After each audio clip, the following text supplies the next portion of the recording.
Jaya Radha Madhava Kunja Bihari Jaya Radha Madhava Kunja Bihari Jaya Radha Madhava Kunja Bihari Jaya Radha Madhava Kunja Bihari Jaya Gopi Jana Vallabha Girivaradhari Jaya Gopi Jana Vallabha Girivaradhari Jaya Gopi Jana Vallabha Girivaradhari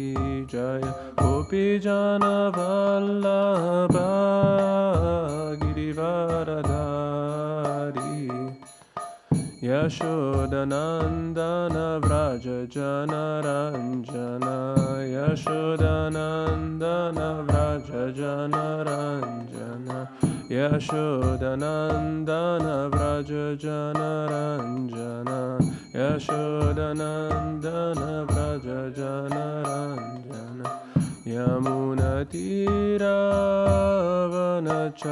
Tiravanachari Yamuna Tiravanachari Yamuna Tiravanachari Yamuna Tiravanachari Jaya Radha Madhava Kunja Bihari Jaya Radha Madhava Kunja Bihari Jaya Gopi Jana Vallabha Girivaradhari Jaya Gopi Jana Vallabha Girivaradhari Yashodanandana Vraja Jana Ranjana Yashodanandana Vraja Jana Ranjana Yamuna Tiravanachari Yamuna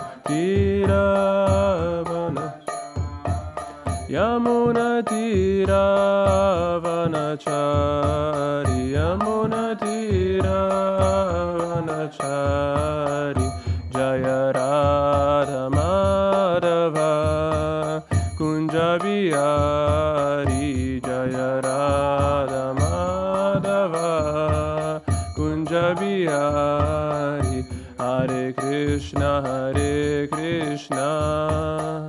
Krishna Krishna Hare Hare Hare Rama Rama Rama Hare Hare Hare Krishna Krishna Krishna Hare Hare Hare Rama Rama Rama Hare Hare Hare Krishna Krishna Krishna Hare Hare Hare Rama Rama Rama Hare Hare Hare Krishna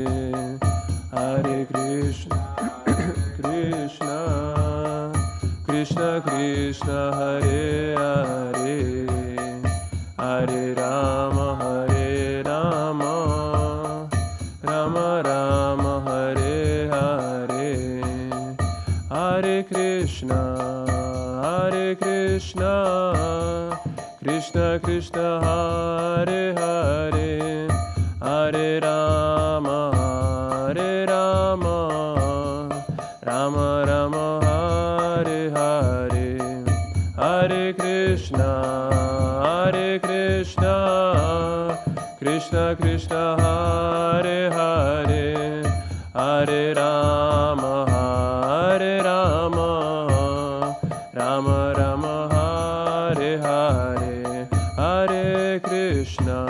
Hare Krishna Krishna Krishna Hare Hare, Hare Rama Hare Rama, Rama Rama Hare Hare, Hare Krishna Krishna Krishna Hare Hare, Hare Rama Rama Rama Hare Hare, Hare Krishna Krishna Krishna Hare Hare, Hare Rama Rama Rama Hare Hare, Hare Krishna Krishna Krishna Hare Hare, Hare Rama Rama Rama Hare Hare, Jaya Radha Madhava Radha Madhava Radha Madhava Shri Radhe, Jaya Radha Madhava Radha Madhava Radha Madhava Shri Radhe, Jaya Radha Madhava Radha Madhava Radha Madhava Shri Radhe, Jaya Radha Madhava Radha Madhava Radha Madhava Shri Radhe. Prabhupada Prabhupada Jaya Shira Prabhupada, Jaya Jaya Prabhupada Prabhupada Jaya Shila Prabhupada, Shila Prabhupada ki Jai, Shishi Pralad Lakshmi Nrsimhadev Bhagavan ki.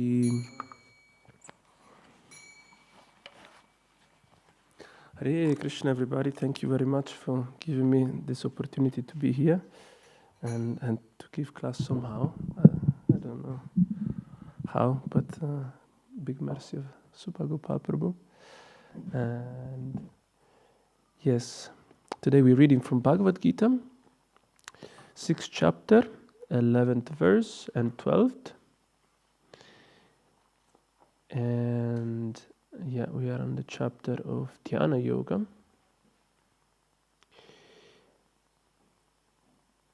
And we are reading the following verse. It's on the board, the 11th. Shuchao deshe pratishtapyam.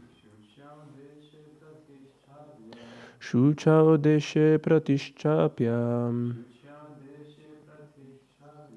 Stiram asanam atmanaha. Stiram asanam atmanaha. Nati uchritam nati nicham. Nati uchritam nati nicham. Chaila jina kushottaraham. Chaila jina kushottaram. Shuchao deshe pratishtapya. Stiram asanam atmanaha. Nati uchritam nati nicham. Chaila jina kushottaram. I will read also the other verse and then we go into the word by word. So I will read the 12th verse. Tatraika grammanaha kritva yata chittendriya kriyaha upavisha sane yunjyad yogam atma vishuddhaye. So I'll read word by word translation from the first 11th verse and then the 12th. So from the 11th, Shuchao, in a sanctified, Deshe, land, Pratishtapya, placing, Stiram, firm, Asanam, seat, Atmanaha, his own, Na, not, Ati, to. Uchritam, high. Na, nor. Ati, to. Nicham, low. Kaila ajina, of soft cloth and deerskin. Kusha and kusha grass. Uttaram, covering. I would also read word by word from the 12th verse. Tatra, thereupon. Ekagram, with one attention. Manaha, mind. Kritva, making. Yata chitta, controlling the mind. Indriya, senses. Kriyaha, and activities. Upavishya, sitting. Asane, on the seat. Yunjat, should execute. Yogam, yoga practice. Atma, the earth. The heart. Vishuddhaye, for clarifying. Translation and purport by His Divine Grace, A.C. Bhaktivedanta Swami, Srila Prabhupada ki. Translation. To practice yoga, one should go to a secluded place and should lay kusha grass on the ground and then cover it with a deer skin and a soft cloth. The seat should be neither too high nor too low and should be situated in a sacred place. The yogi should then sit on it very firmly and practice yoga to purify the heart by controlling the mind, senses and activities and fixing the mind on one point. Purport. Sacred place refers to places of pilgrimage. In India, the yogis, the transcendentalists or the devotees all leave home and reside in sacred places such as Prayag, Mathura, Vrindavan, Rishikesha and Hardwar, and in solitude practice yoga where the sacred rivers like the Yamuna and the Ganges flow. But often this is not possible, especially for Westerners. The so-called yoga societies in big cities may be successful in earning material benefit, but they are not at all suitable for the actual practice of yoga. One who is not self-controlled and whose mind is not undisturbed cannot practice meditation. Therefore, in the Brihan Purana, it is said that in Kali Yuga, the present Yuga or age, when people in general are short-lived, slow in spiritual realization, and always disturbed by various anxieties, the best means of spiritual realization is chanting the holy name of the Lord. Harer Nama, Harer Nama, Harer Nama Vekevalam, Kalau Nastieva, Nastieva, Nastieva Gatiranyata. In this age of quarrel and hypocrisy, the only means of deliverance is chanting the holy name of the Lord. There is no other way, there is no other way, there is no other way. Om Agyanatimirandasya Gyananjana Shalakaya Chakshurum Militam Yena Tasmai Shri Gurave Namaha Shri Chaitanya Manobhistam Stapitam Yena Bhutale Svayam Rupa Kadamayam Dadati Svapadantikam Vandeham Shri Guru Shri Yuttapada Kamalam Shri Gurum Vaishnavamscha Shri Rupam Sagrajatam Sagana Ragunatam Vitam Tam Sajivam Sadvetam Savadutam Parijana Saitam Krishna Chaitanya Devam Shri Radha Krishna Pada Sagana Lalita Shivi Sakam Vitamscha He Krishna Karuna Sindhu Dinabandhu Jagatpate Gopesha Gopika Kanta Radha Kanta Namostute Tapta Kanchana Gaurangi Radhe Vrindavaneshwari Vrishabhanu Sute Devi Pranamami Aripriye Vancha kalpatarubhyascha kripa sindhubhya evacha patitanam pavanebhyo vaishnavebhyo namo namaha. Jai Shri Krishna Chaitanya Prabhu Nityananda Shri Advaita Gadadhara Shivasati Gaura Bhakta Vrinda.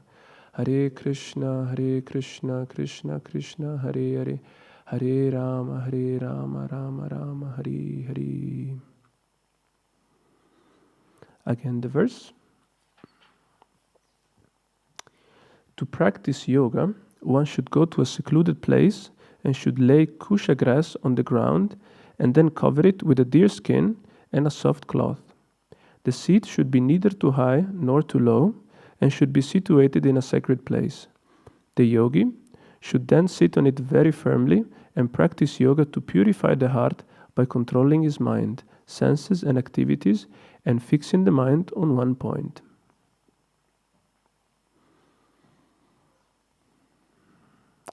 So when I read this very interesting verse, I was thinking, okay, what can we learn from this verse? Does somebody, like, by hearing this verse, okay, about go to a secluded place, lay kusha grass, sit firmly, and fixing the mind on one point, what do you feel is relatable to you? What kind of teaching, something that it feels like, oh yes, this I can, it speaks to me. Yeah. Sounds like it could be applied to japa. Interesting. Focus on one point and one point. Nice. Yes, Bhagavad is mentioning that it relates very much to japa. Yes, to be fixed, to sit firmly, to be determined on that. Yes. Could also be a breath meditation. Say Edgar. Yes. Yeah. I learned a meditation a while ago where you notice the breath coming in and out of the belly, so you just put your focus in the belly that is falling and rising without forcing the breath, just like noticing, and at the same time you become aware of the awareness that is noticing the breath. So it's like a very relaxed focus, and it's also a way to get in touch with the true soul. So Edgar had an experience in which there was a breathing technique, and by focusing his awareness on the flow of air in his belly, I felt there was a way of connecting very much. Yeah, and you related to this verse. It's nice. Yeah. Because it says have one focus. To have one. Yeah. To fixed on one point. Yes. Yeah. Very much. These are all great points. I was I used to think that especially 6th chapter. So the 6th chapter speaks, as we speak in here, is Dhyana Yoga, or also Ashtanga Yoga, And I always thought it was not really related to Bhakti Yoga, so I can kind of skip it. Anyway, Krishna does not really recommend it to Arjuna, as he speaks on it because he's presenting various options, like a patient when he goes to a doctor, he shows different kind of treatments, and he has to show because he's also impartial, he has to show the different kind of options. But of course, because the doctor may know the patient, maybe he's a family doctor, or because of also he has some experience in his job, then there would always be some certain treatment that he would kind of recommend more than others, and this is just very normal. And Krishna is very clear how in the conversation that Arjuna at a certain point in this chapter would say that trying to control his mind is like controlling the wind, and so how can we control the wind? We can stand, for example, on this door and try to stop the wind somehow, but how can we do that? Wind would for sure comes in, and so especially in the central part of this 6th chapter, the Ashtanga Yoga process is delineated, and I was thinking, okay, maybe I can just jump it over. Anyway, I'm not much connecting with it, but then, of course, that was my I hadn't really read it. I was just my very maybe arrogant presumption, and just by reading it a little bit deeper, also read better the purpose from Srila Prabhupada, also hear from other sannyasis and experts on the Bhagavad Gita that had more realization. It was very interesting how instead there are many practical points in this chapter, Also, Krishna, from the first, as we all know, like the Bhagavad Gita can be grossly, let's say, divided in 3 sections. Yeah, like the first section from 1st to 6th chapter, it speaks more about karma yoga, the process of karma yoga. Let's say this is the predominant kind of theme. And then the middle 6th chapter from the 7th to 12 is the bhakti yoga path. Yeah. And then from the 13th to 18th, the jnana yoga path is delineated. Yeah, the path of knowledge. And somehow I felt, okay, yeah, from the 1st to the 5th, which explains karma yoga, sakama karma yoga, nishkama karma yoga, and so more like he doesn't tell, he tries to tell Arjuna how doing actions and be attached to the results of the action is not really bringing any good fortune to him. And so he advised him to perform different actions, but in a detached way. Yeah, and this is one of the main teachings, I would say, from the first chapter, and this is what mostly is karma yoga about. Yeah, of course, karma yoga can be done in different ways, but this detached action is the main point. And I see very much how it relates to bhakti yoga also. Yeah, we need to do our actions in a detached way, in the sense not to be attached to the enjoyment of it or to the material aspect of the actions that we do. But in Bhakti Yoga, even we do a step even higher to offer also the results to Krishna, to God, and also the action itself, we surrender it to the Lord.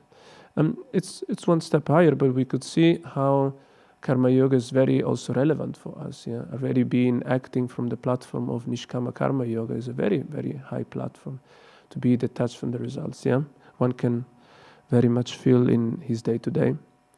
And somehow, yeah, so Karma Yoga was for me very easy, but Ashtanga Yoga, when you have the yogi who has to go, as here in the text, in the secluded place, and kusha grass, and how can I relate to it?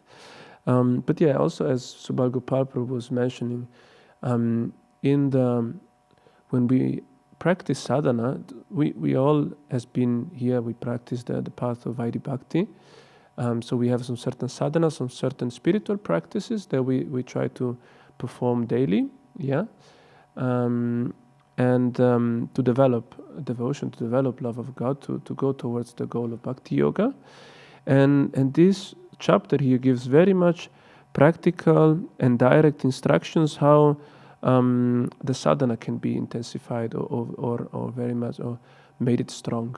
Yeah, and one example was japa, as Subal Gopal Prabhu is mentioning, like this process of concentration of meditation. Yeah, and how do you think? How can be strengthened, let's say, how it can help the process of sadhana in bhakti from the point of Ashtanga Yoga, from what is explained here, the yogi that goes to Himalaya and performs this very, I could say, austere and inactive externally meditation. How can that help our sadhana? Yeah, one thing he says also japa. What else also could help? What is sadhana? Sadhana are different spiritual practices that we perform daily, we try to perform to go closer towards our goal. One example is, for example, we chant here, we come here every day in the morning, 4:30, and we sing some prayers first to the spiritual master, and then we chant the holy names, and this fact of making it steady, this gradually purifies the heart, and not only purifies it, so one develops also some detachment from what are more material inclination, or like superficial kind of inclination that we all may have, lower kind of consciousness, but also develops attachment also to the Lord. So it gives us also something positive to be attaching oneself on, But this one needs to be consistent on that, and needs to be steady also on that. And this is called sadhana. So it could be japa, it could be chanting, it could be reading some spiritual books, it Could be finding also another person which you can associate, have some deeper conversation and get some spiritual knowledge. So it could be different practices, yeah. Yeah, so yes. I found the 2 points, secludedness and focus, Mm. very interesting, but also Yes. that, that the process of yoga is nothing extra. Mm. The process of yoga can happen while you sit. Yes. So Kevin Prabhu is mentioning how the yoga process, first of all, is something that it goes deeply internal. It's not only about the actions that we do. And he found the point of secludedness, and which was and focus, yeah, to be very much that bring his attention and that can be brought into our sadhana. Yes, amazing. Yes. How can we see this secludedness when we are, let's say here from 5 to 7, yeah, we chant japa here, but we are somehow all together, yeah. How can we bring this concept of secludedness even though we are here all together?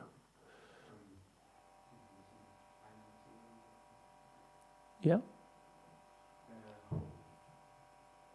Yesterday I was also, yesterday 2 days ago, I was also looking at the verse before. Mm-hmm. Srila Prabhupada explains in one lecture the secludedness for us is just being with devotees Mm. and just being at a place where all consciousness is. Nice, yes. Subal Gopal Prabhu brings a very amazing example. He read yesterday the verse before, in which in the purport Srila Prabhupada says how secludedness for us as Bhakti Yogi means to associate closely with the devotees, and so keep this focus being absorbed into having this association of bhakti, like being in this protected atmosphere. Yeah. Yes, very much. This feels, when one is in good company. Yeah, one doesn't need anything else, and it is some kind of seclusion in your own group, in your clique. Yeah, your bhakti clique.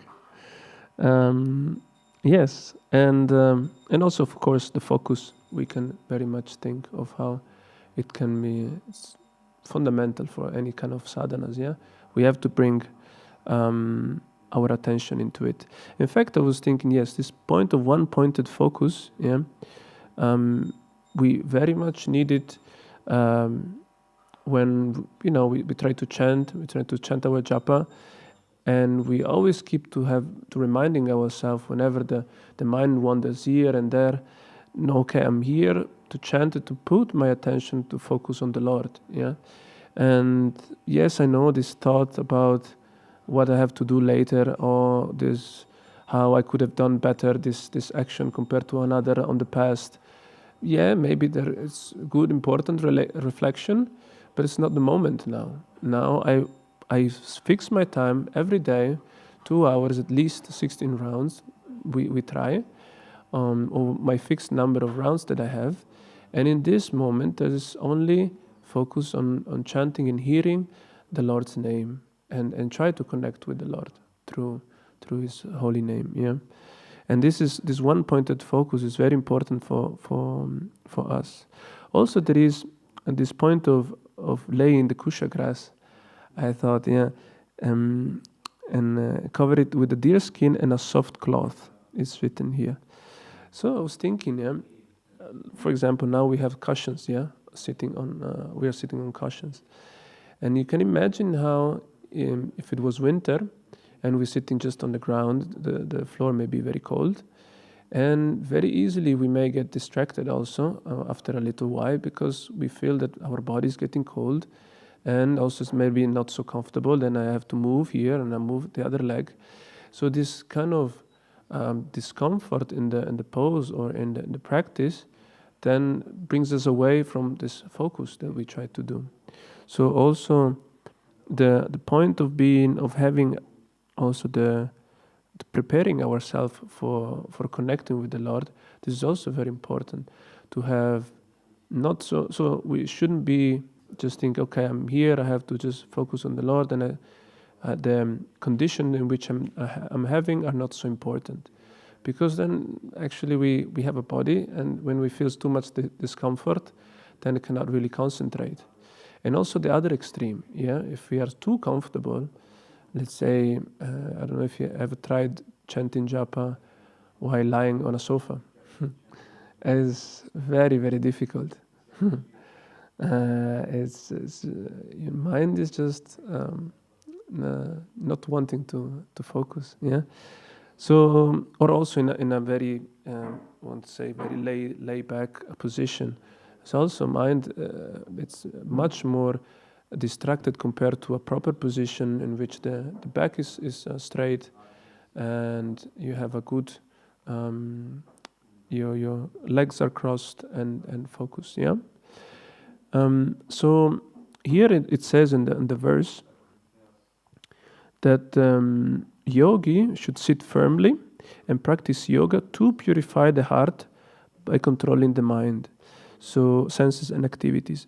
So the practice of yoga is with the purpose of purifying the heart. This is one of the, and it also very much applies to our own Bhakti yoga path. Maybe it's not our ultimate goal, surely, but especially for the ones from when we start in this path, the purification of the heart is a very fundamental intermediate goal that everyone must have. So this practice of yoga, so by remembering this purpose of purification, then we are able to always remind ourselves to choose the comfort level that maximize the way that the focus on Krishna. So this is also a thing that we can take from this translation, from this verse. And so, of course, it's very much emphasize the fact of fixing the mind on one point. So the concentration. So why do we need in Bhakti Yoga the ability to concentrate? Why is it important for us? Or is it even important for us? I heard the devotee say, somebody in the movement said, what is the difference between a good devotee and a great devotee? And they said, it's the focus. Wow. Okay, Prabhu is saying that he heard from a devotee here in the movement that what is the difference between a good devotee and a great devotee, and that is the focus. This is a deep one. Do you agree on that? Well, I even think they said it's like the pure focus or the absolute focus. And of course, the purpose of the Gita is to remember Krishna and not forget him. Yes. And then if you're always focused on Krishna, then that's all we're trying to do. Yes. Kevin Prabhu is mentioning how first of all, it was not only focus, but was pure focus, absolute focus, and also that the purpose of one of the essence of Bhagavad Gita is to always remember Krishna and never forget him, and that's why how it's fundamental to have this ability to concentrate and to focus on Krishna. Yes, very much. You had something, Edgar Prabhu? Yeah, it just came to mind, sorting out the valueless from the valuable. Mm-hmm. Yes, so Edgar Prabhu is saying sorting out the valueless from the valuable. So making a distinction. When one is focused, one can discriminate what has value and what has not so much value for us. What is worth and what is not so worth. Block everything out that is not valuable.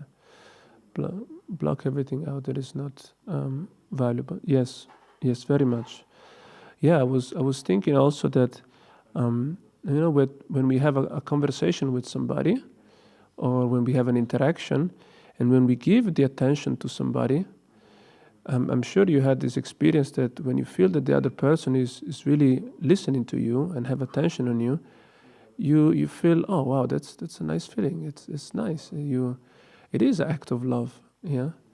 Also, by thinking of the nectar of instruction, yeah, from Srila Rupa Goswami, then one of the exchanges of love is to revealing one's mind, yeah, and also to hear confidentially, and to do that, one has to have focus, yeah, one has to be concentrated. So even to express one love, focus or attentiveness, it's fundamental, yeah. And actually, Srila Bhaktivinoda Thakur says that the root of offenses is inattentiveness. And this is also a very deep point. So attentiveness, focus, ability to concentrate is very much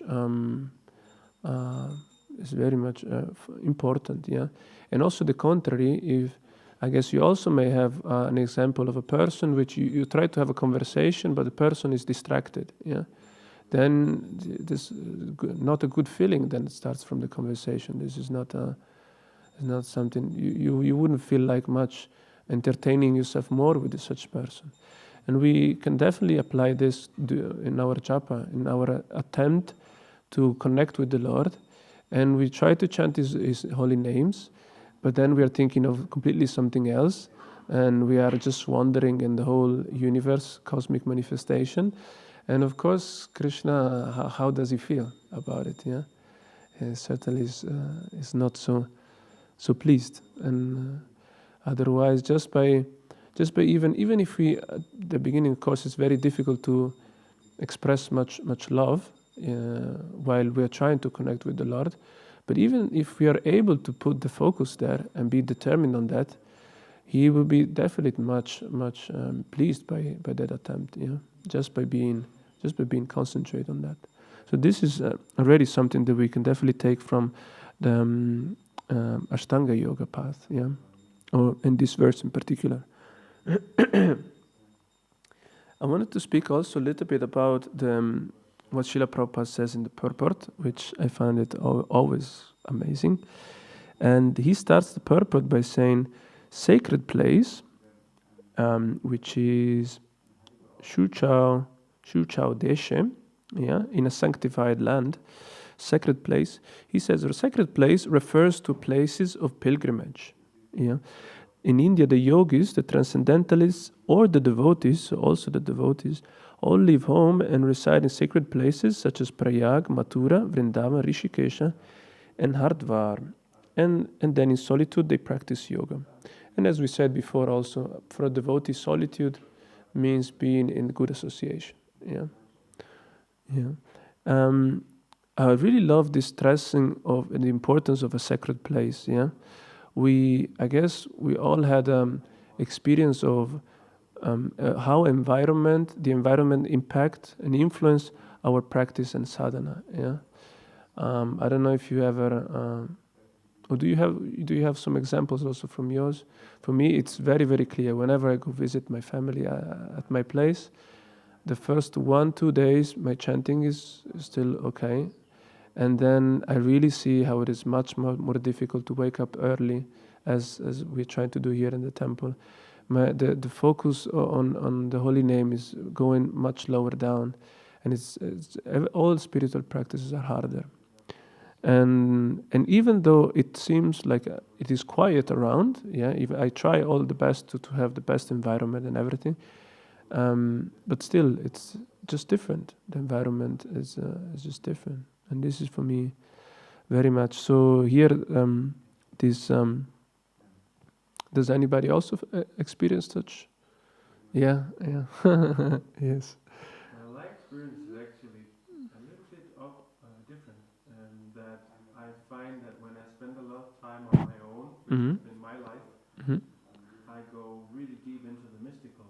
And whenever I come to a spiritual community that is maybe more focused on serving and also doing physical stuff, then it seems that my spirituality and my deep experiences goes a little bit down. But okay. I know that it's not the case really, it's just a different experience. Okay, that's nice. Thank you for sharing. Yeah. Surely it's everybody also has a different different kind of experiences also based on the environment. Also, you've been in many different places. I can imagine that.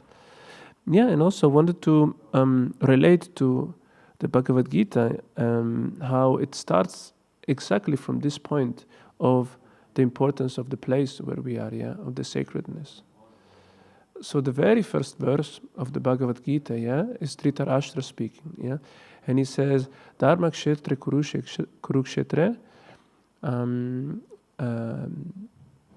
samaveta yuyutsavaha mamaka pandavaschaiva kima kurvata sanjaya, he says, and he says, so Dharma kshetre kurukshetra, in this place in this sacred place of Dharma, of Kurukshetra, which is a sacred place, these two parties, my sons and the sons of Pandu, they are reunited, and all desiring to fight. And then what did they do?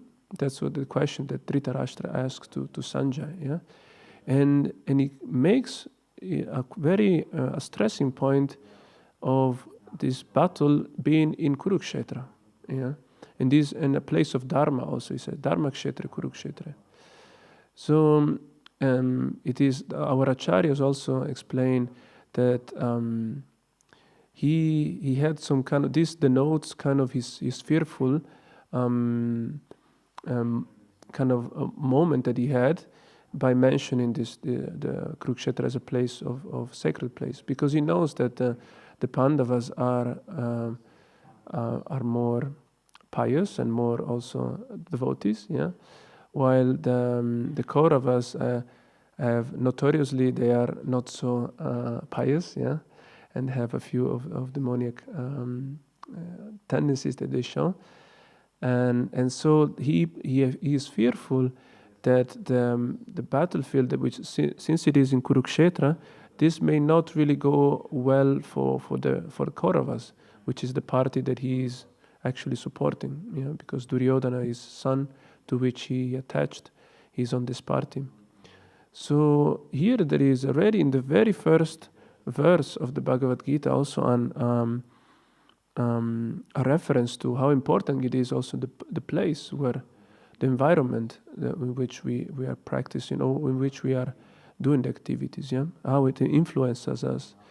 And this is also something that we can take very much from this verse. And also here, of course, it speaks about meditation, and we have to be clear that real meditation is not so possible for beginners.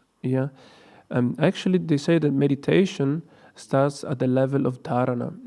Ashtanga yoga. Ashtanga means literally 8 limbs. Ashta means 8. Anga means limbs. So it's notoriously Ashtanga yoga has these 8 limbs. I don't know if I remember all. Yama, niyama, asanas, pranayama, pratyahara, dharana, dhyana, and samadhi. Yes. And when you reach, we're not going through all of them, but when you are pratyahara level, and then you start to withdraw your senses, when you're ready, you have to have some certain qualification to be starting this process of withdrawing your senses, so to renounce, and then you at the moment of dharana, which is the 6th limb, then you start to have some real concentration, some initial one, but one is said to be successful in this dharana stage when he's able to fix on one point for 12 seconds. 12 seconds. How does it look? Does it look like a lot or little? Little. Okay. Yeah, actually, if one really tries to focus his mind and fix it on one point, on one object, and be successful for 12 seconds, this is a very high already stage, yeah.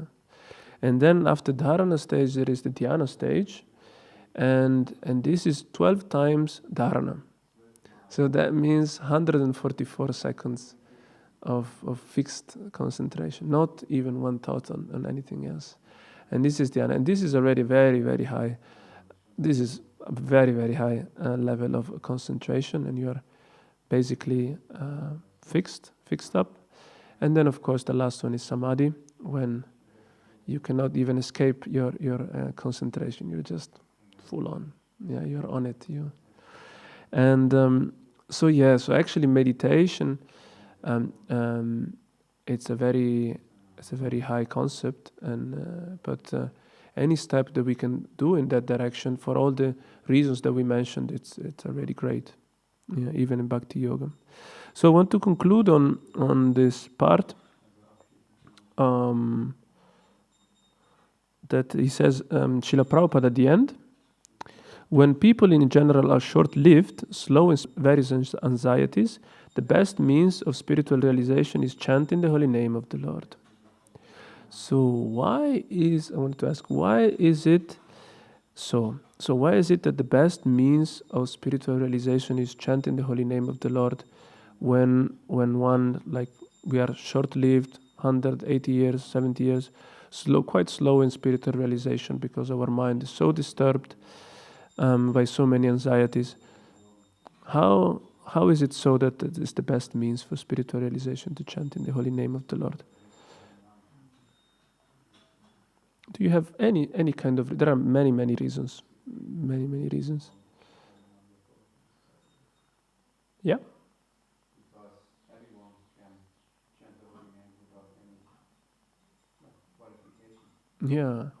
There are, Subal Gopal Prabhu says that there are not some qualifications needed for chanting the holy names. There are not really prerequisites. Yeah, anybody who has a tongue can chant the holy names of the Lord. Yeah, yes, this is a very. Yeah, there are, yes. Also, maybe because it doesn't leave so much space for the mind to come in. Mm-hmm.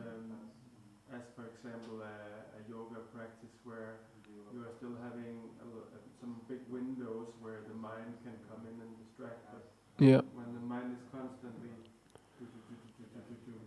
focused, then it can even take the thoughts away from the food temptation. Mm-hmm. Yes, Edgar Prabhu is mentioning how the fact of having one object, which is the holy names in this case, it really helps us to anchor ourselves to the holy names and not be wandering much. Yes, very much. Yes, so I had three thoughts on this. Like, one aspect is that also singing is, it's very natural. I hear Edgar playing along and singing in the ashram. It's very natural for you. Oh, it just feels like, and it is a movement also. It is, which is also movement is one of the property of the soul. Yeah, soul is always moving. Is always doing something. Even when we're sleeping, we are dreaming. Yeah. So other more sophisticated paths then require qualifications, as Subal Gopal Prabhu is saying. But the chanting is very easy and natural for the soul. Yeah. Also, another point was that it uses the sound. Yeah, and sound is very subtle element, very potent also. So not only that, the holy names, of course, are a transcendental vibration. Yeah. And they're able to penetrate the mind and go much deeper, even that we are able to conceive also. It really goes deep into change our impressions, our more material impressions, our more not so elevated ones. Yeah, so the impressions. Yeah, so-called samskaras.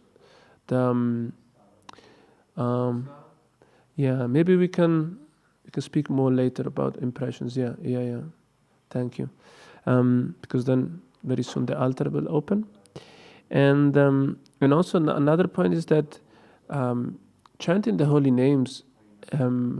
helps us also to put emotions into our concentration. Yeah, it's not only about concentrating on one point, but because this point, or let's say this object, are the names of the Lord, and the more we read, we hear about the Lord, the more natural we remember and we re-establish our connection with the Lord.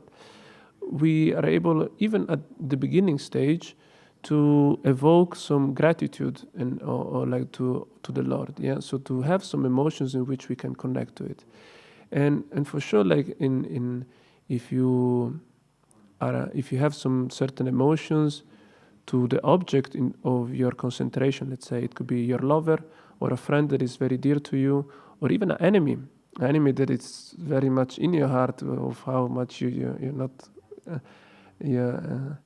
you're not finding him nice.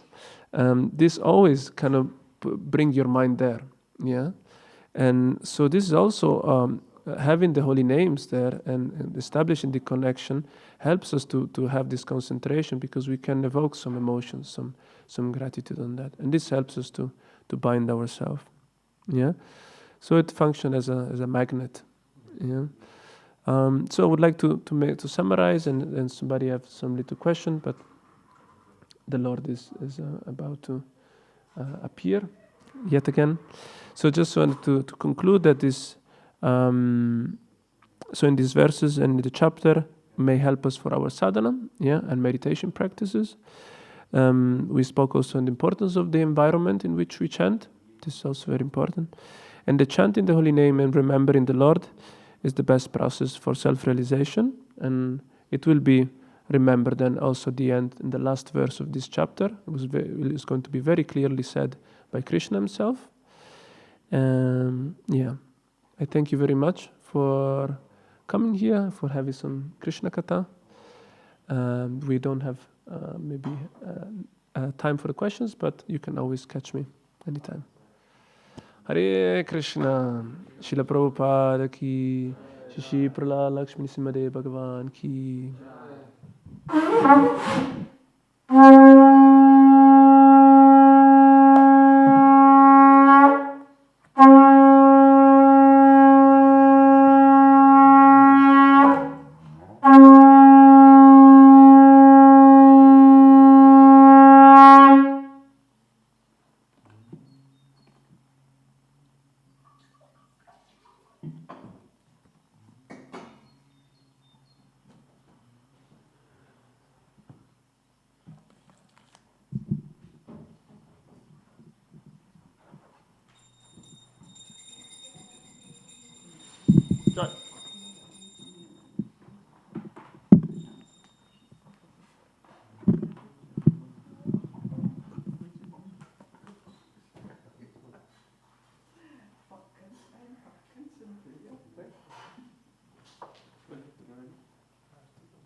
Kiba Jayo Jayo Gaurachande Arati Gosho Bhakti Jayo Jayo Gaurachande Arati Gosho Kiba Jayo